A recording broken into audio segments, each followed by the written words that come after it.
All right, here in Portland, we're very proud of our TV series, GRIMM and Portlandia. Katie O'Grady has been an actress in both. Plus, she's earned a place on Hollywood Report's prestigious Oscars watch list. She knows how to act, but she's also passionate about teaching acting to teens and kids. Welcome, Katie O'Grady. Hi, y'all. Hi. Let me get a good look at you. I just want to look at you for a minute. You guys, you don't know this, but you are already succeeding because you're here on a Saturday afternoon. You know, you're not home hanging out in front of Netflix. You're here pursuing art. All of us are interested in creativity and art. I mean, it is why we're here, unless you're here for Star Wars, and let's face it, a good quarter of you are. He's really great, he's coming up. But the rest of us are interested in art, and I don't think back in my younger days, when I was sitting out there, I could have foreseen the body of work behind me. I want to show you a few fun clips of what I've been up to since then. Take a look.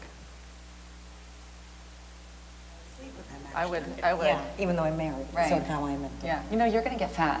You mean pregnant? That is fat. My That arms is used fat. to look like my wrists. Needs to get together more often and rock. Rock star, rock star, rock star, rock star. I need my rockin' lady friends. You ladies are my jam. After takeoff, you will be permitted to use the iPhone, but prior to that time, even the single use of an iPhone will cause the plane to crash, resulting in your eternal damnation straight to hell. Jesus, Maris. Wow. I thought you moved back to California.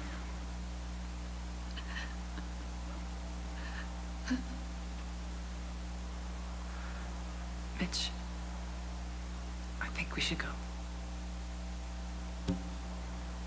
Burkhart, It's Agent Kanigher. what's wrong? I'm in the old lumber mill on St. Helens Road. Yeah, I know it. What do you need? He killed my partner. He said, if you don't come alone, he's gonna kill me. Detective, he's gonna...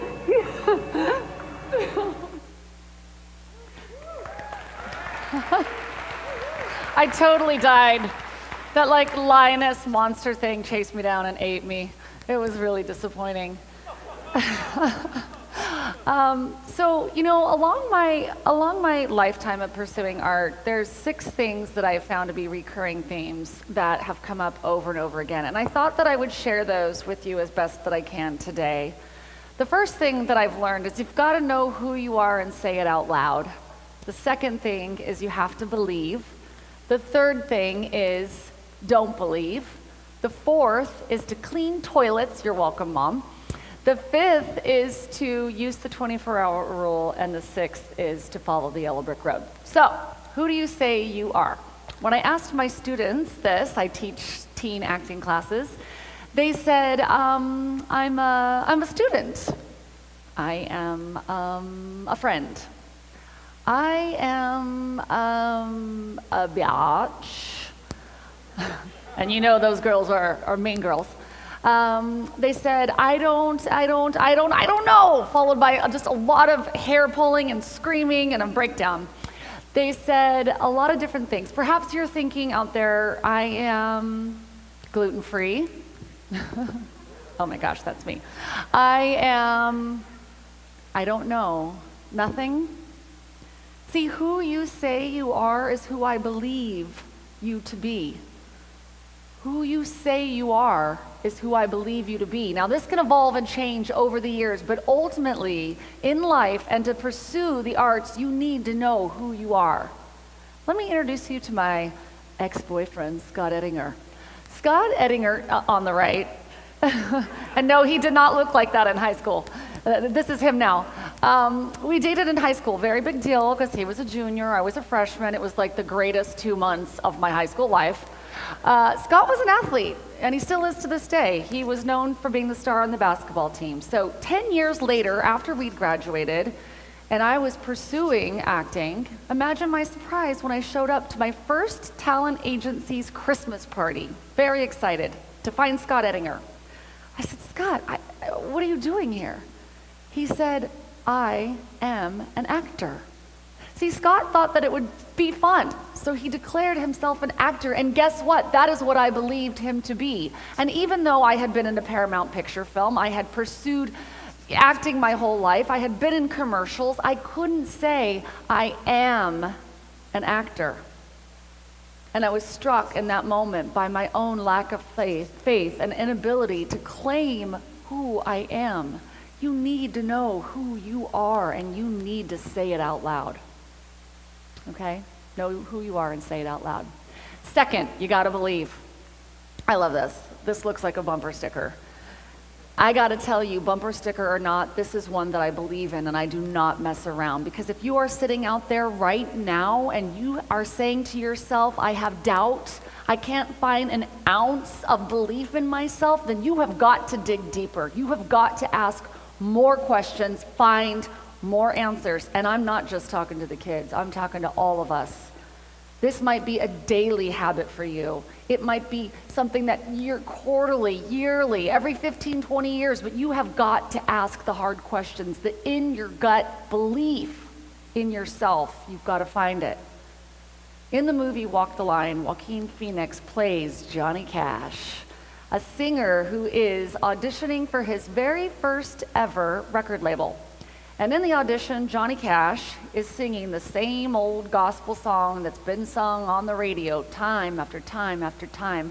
And the record label stops him and says, I don't believe you. Who are you really? Watch this clip.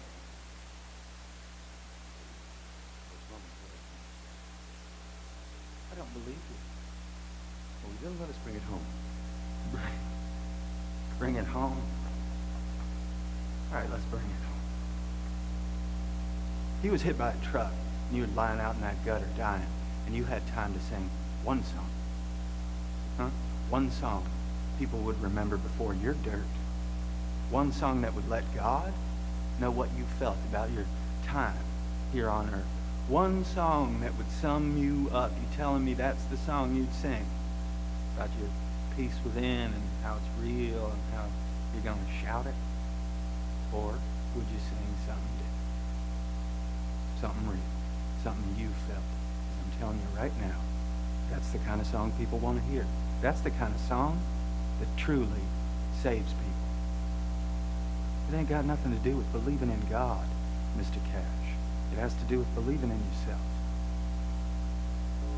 Yeah, it's a great movie, isn't it? Now, I might argue with him about it having nothing to do with believing in God, but I do not argue that it has to do with believing in yourself, in the depths of who you are.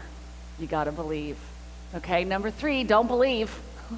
I just wanted to say that. You gotta believe. Don't believe. I think it feels good. Don't believe, just watch me. The number of times that I have heard, that is just so cute that you want to be an actor. Good for you. Just really good for you. You know what? She's got an acting hobby. Isn't that cute? I didn't believe, and I let my actions speak for themselves. I decided that I wanted to produce.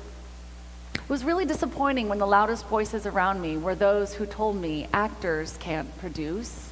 You can't produce. You've never been to a fancy film school. You don't know the first thing about being a producer, as if there was like a list of how to be a producer. And I said, watch me. And I didn't believe. I produced a film called Rid-A-Me that went on to open in New York City, sold to Showtime, and put me and my team on an Oscar watch list. I didn't believe.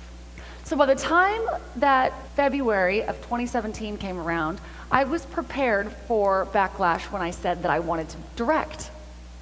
I was ready for the onslaught of you can't, but what I wasn't prepared for was my own voice of doubt. See, it doesn't just come from the outside, it comes from within, and it grabs a hold of you, and it strangles you and suffocates you, pulling you down and wanting you to believe that you cannot do it. But I let my actions speak louder than my words.